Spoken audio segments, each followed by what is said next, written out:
Okay, so here we are, Wyatt Walker and Erick Lockett, doing our podcast with Dr. Keino Miller. First, we're going to do some few brief introductions. So I'm Wyatt Walker. I'm a grad student here at NC State, as long as a member of the men's basketball team. I did my undergrad at Stanford University in sports marketing, and now doing a youth family coaching certificate here at NC State. And been playing basketball since I was about 4 years old, and pretty familiar with this topic of mental health. Hey everybody, I'm Erick Lockett. I'm from Georgia. I transferred in this year from Florida International University, where I got my undergrad in recreation and sport management. I'm now in the youth development and leadership program here for the graduate certificate program. I grew up playing basketball like Wyatt, and I'm also a part of the men's basketball team. So I know the ins and outs of basketball and how it can affect you physically and also mentally, which we'll be speaking on today.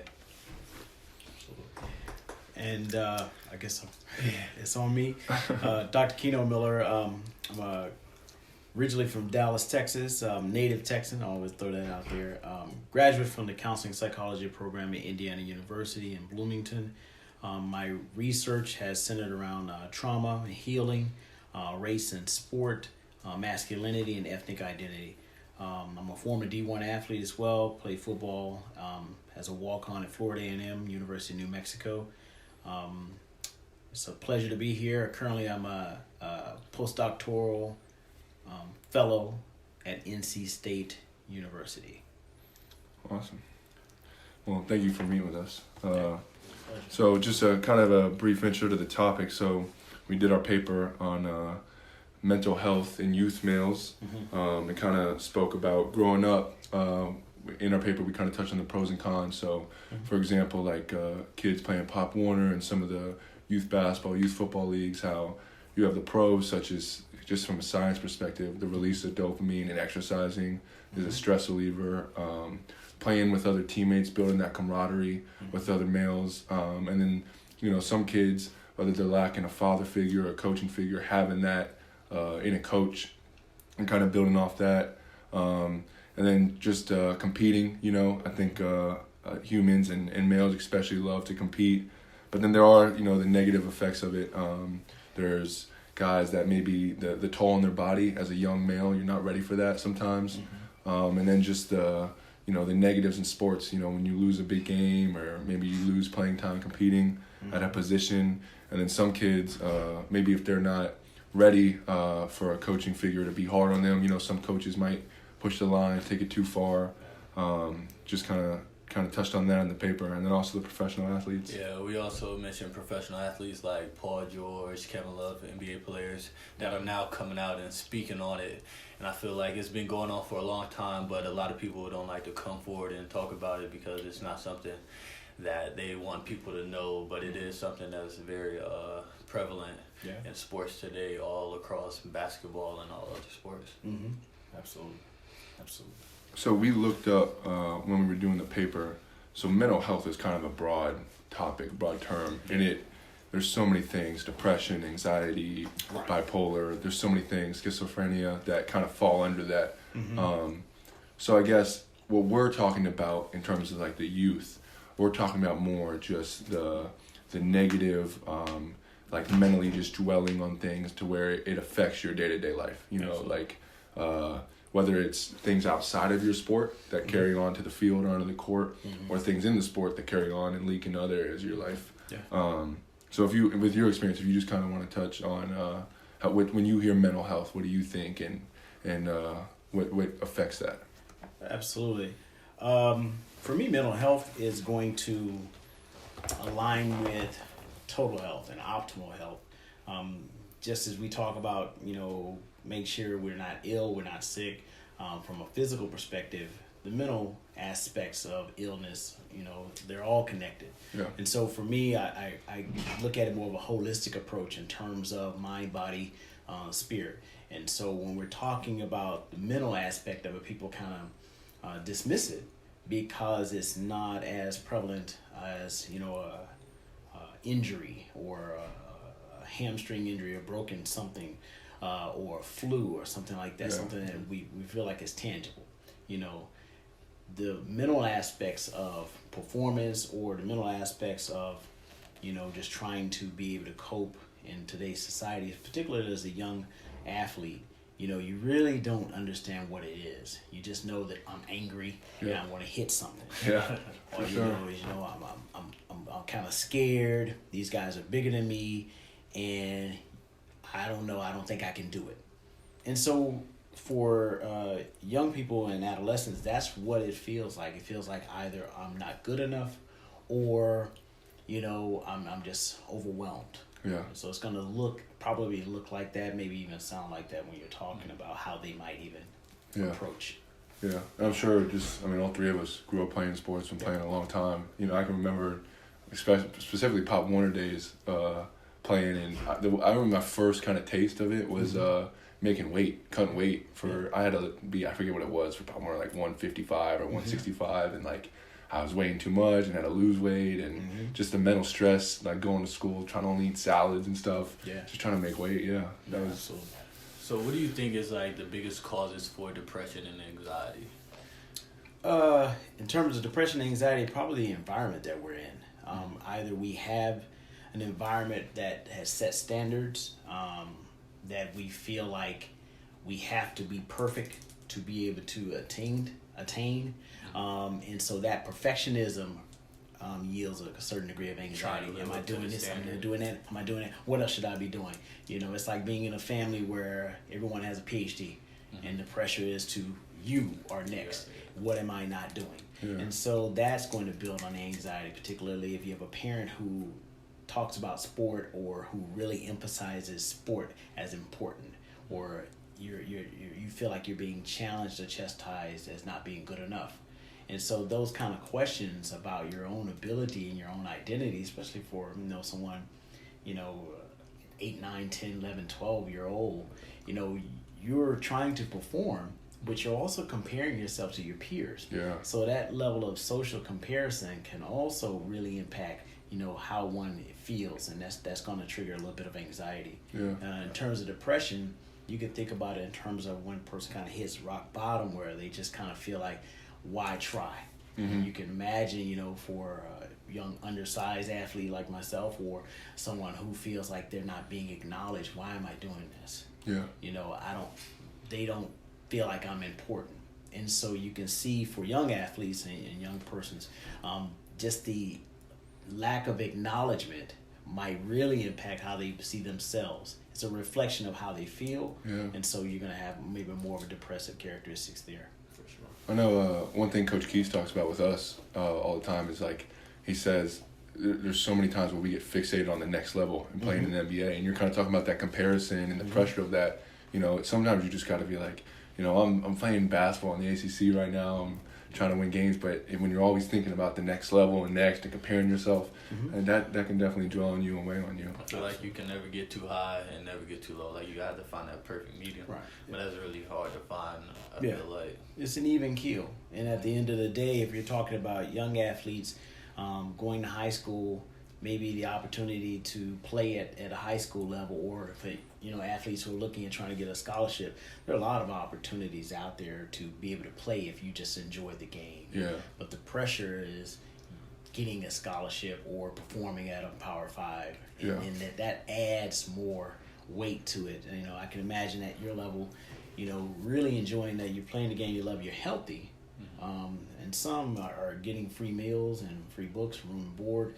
And I know you guys are working for it, right?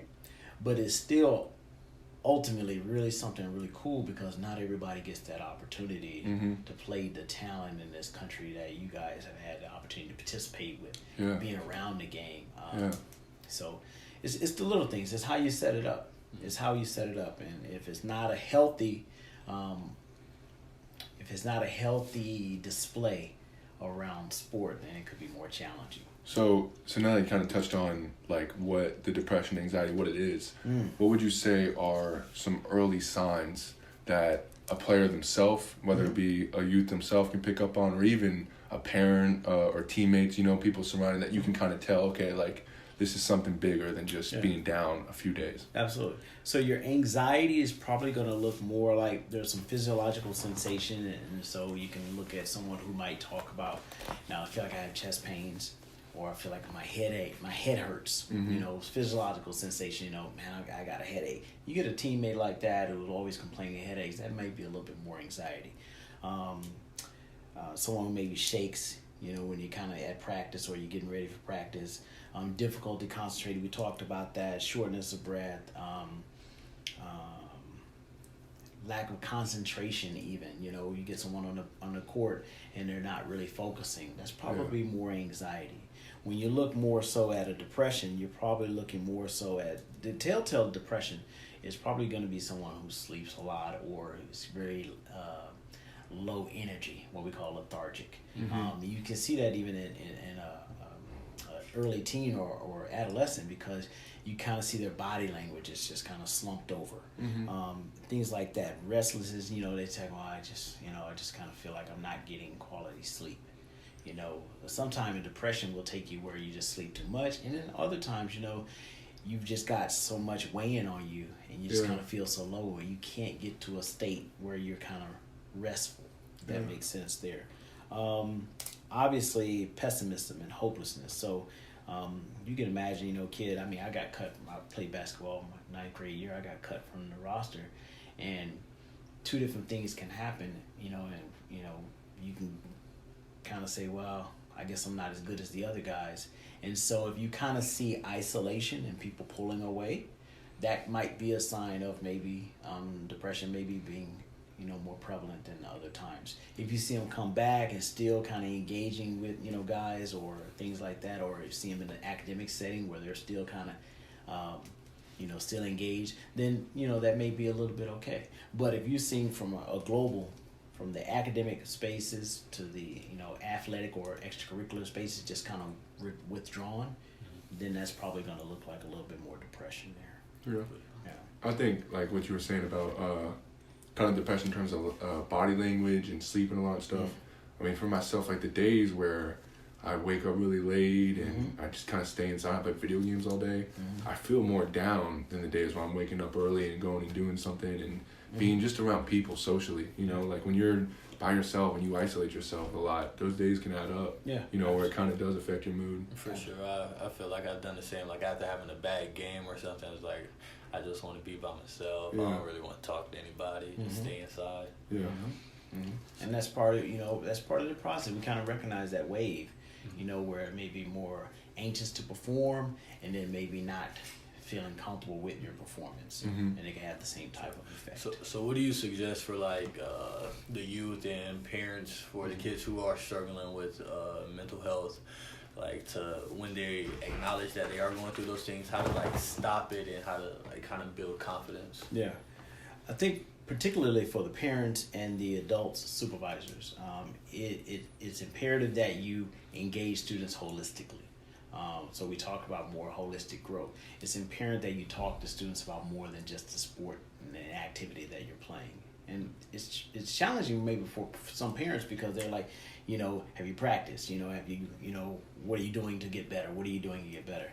You know, I have a 12-year-old son who plays football, and he, you know, his season just wrapped up. But I'm very mindful about asking him about his schoolwork. I'm asking him about a band. Hey, did you practice your horn? You know, in addition to practice, in addition to his performance, you know. Yeah. And so you have to be more holistic, more rounded. And for parents, particularly, giving kids and student athletes a break from sport and helping them to continue to explore. You know, you have to understand their young minds are still growing. And that's not to be disparaging because we can get so caught up in what they do, then we miss who they are.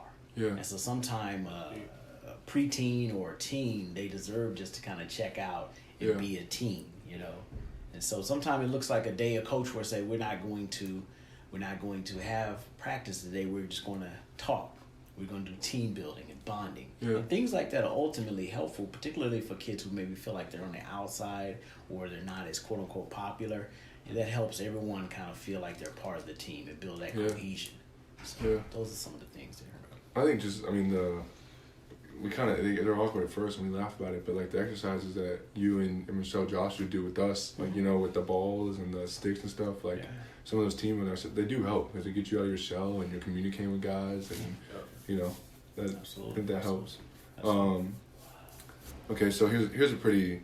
I think this one's it's broad, but I think it's a really important one. Okay. How do you feel about social media, Instagram, Twitter, Facebook, in today's world impacting mental health? That's a problem. Yeah. I think social media and those platforms are awesome outlets for sharing resources and information. If there is a student athlete or a young person that kind of feels like they're not a part of the team or they don't feel like they're being validated, they can become even more. They can become platforms where a person may seek their validation, through likes, or they may begin to kind of externalize some of the, sometimes we talk about problematic behavior, but one of the things about depression is there could be some problematic behavior. There could be alcohol, substance use, and things like that. We didn't really talk about that. But social media allows for you to get a voice out there. It allows for you to somehow maybe perceive yourself as anonymous, even though it really isn't. Yeah. And you can, take a chance at, saying some things that may be, challenging, in today's sphere. So if you have a student athlete who is challenged by some aspects of depression, or you feel like anxiety is something that they're really struggling with, social media could be an avenue that could be difficult for them to navigate in a mindful manner. Yeah. Even adults have trouble really navigating that, in a way that won't come back and bite us. Yeah. So it's an outlet to kind of share. For example, if you do have a person who may be under distress, they might communicate that distress. Hey, I'm feeling really low right now. Yeah. Whereas, if you have an athlete who is maybe, kind of comparing himself maybe to a teammate, he might spend quite a bit of time just watching highlight films and video of other people, and kind of that's doing nothing more than just kind of agitating. Yeah. Agitating. I was gonna say, do you think like subconsciously those watching videos of other athletes and like them trying to be like them, that does something to the person who's watching the videos? If you go, I'm asking. Oh yeah, I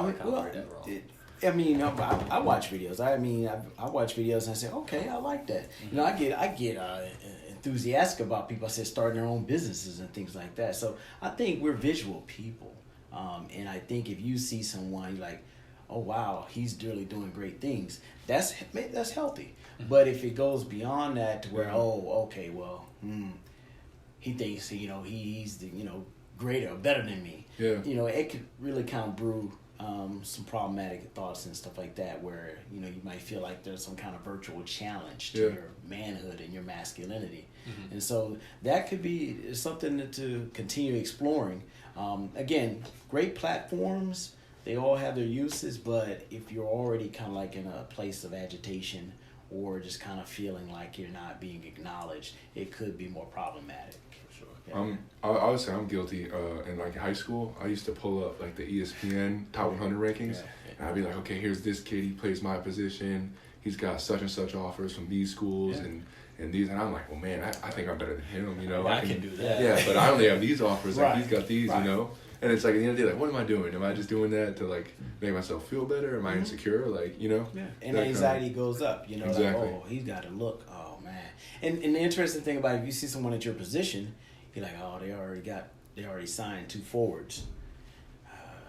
And then you're sitting in your bed, you're anxious about going to practice the next day, or going to game because you just got scouts going to be there or something like that. And so it could trigger, so if there's something already going on, social media can definitely exacerbate those type of things. Yeah. I mean, like you said, it can be used as a healthy thing, to kind of as a resource, but there's some detriments. Okay, so just from a day-to-day, what's something that just 1 or 2 kind of key tactics you use for yourself or you advise others to use to kind of check in with themselves and see, mentally where they're at, and just kind of check up on themselves? Absolutely. The first thing I use is Muhammad Ali. He's one of my inspirations. And when I work with people, I ask them to read this quote. It simply says, it's the repetition of affirmation that leads to belief. And once that belief becomes a deep conviction, things begin to happen. And so I basically asked them to really think about this in terms of what affirmations are they telling themselves daily. Mm-hmm. You know, and I'm hoping that they're positive affirmations. And so sometimes that's a challenge. Yeah. You know, you may be performing at this level, but you want to get here. And so one of the things I do is help them kind of think about positive statements that they would like to hold on to, positive attributes. There's another piece where I ask people, you know, to consider what Frantz Fanon talks about in terms of the three critical questions. Who am I? Am I who I say I am? And so with this particular question, I use them both because... Sorry about that. That's good. Go ahead. But one is an affirmation. The other is allowing a person to take time to recognize and validate who they are. Yeah. You know, and part of this technique and part of this is what I use is helping people, be able to be comfortable with who they are, and then reaffirm their value. Reaffirm their value. Yeah. And so I was talking about Ric Flair earlier today. Yeah. And the question is, when you're affirming that, you know, if you want to be the man, you got to beat the man. Yeah. And I said, who do you think you are? And they stumbled a little bit. I said, you're the man. Yeah. And you have to continue telling yourself that. Yeah. You know? That's and true. If you don't believe it, then it won't be true. Yeah. And so just like we go and we lift weights, you know, we train our body like that. You have to train your mind. You have to train your mind. I think too, that also goes back to what you're saying about identity, you know? Mm-hmm. At the end of the day, we play a sport and it's great and there's a lot of great things that come from it, but if that's our identity and we're so consumed and wrapped up in that, then you're putting yourself, you're putting your identity in something you can't control. You know, you can control how hard you play, you can control, you know, how you prepare, but you can't control ultimately whether you win or lose or how many points you score, you know? And the earlier coaches and parents inculcate those type of messages with their young athletes. Yeah. The earlier that happens, the healthier they'll be when they go beyond high school, and you know, and some of them will just be intramural players. Yeah. And that's okay too. You still get a chance to play this game, you know, and you still maybe even get a chance to go to college for free, but you may get a chance to go to the college you choose anywhere in the country. Yeah. And the bottom line is just take advantage of every opportunity the game will give you, because you will retire one day. That's true. And so that's the promise I tell everyone I work with is, hey, you just never know when that retirement's going to come. So take advantage of every day, but also recognize it's a part of you. It's not you. That's some good advice right there. Yeah. I wish I would kind of thought about that more when I was younger. Definitely take that. And that quote by Mom and Ali, I'm definitely going to start reading that. Oh, yeah. I got some extra ones for you. I'll give y'all a couple of them. Cool. I'll give those out. So, so if some reason you see people with them, Well, they're out there. I mean, that's all the question we had. If there's anything else you kind of want to touch on or add, No, I mean, I think it's a great project. I think when we talk about developing young athletes, we talk about the mind, we talk about the talent, and, you know, the X factor is how they perceive themselves and how they go about their training, and then let it go and walk away. And so sometimes the athlete has to understand it's okay to take a break. Yeah. It's okay to, you know, relax. And that's the other side of things, because the body heals itself when you're asleep. Mm-hmm. And so there's no weakness in taking a break or a day off. And so all of those things help actually restore the mind-body connection. So Yes, I just want to kind of leave you with that. Awesome. Well, Dr. Miller, we really appreciate it. Thank you. Yo, thank you. Absolutely. Thank you for Appreciate you joining guys us. coming by. Good podcast.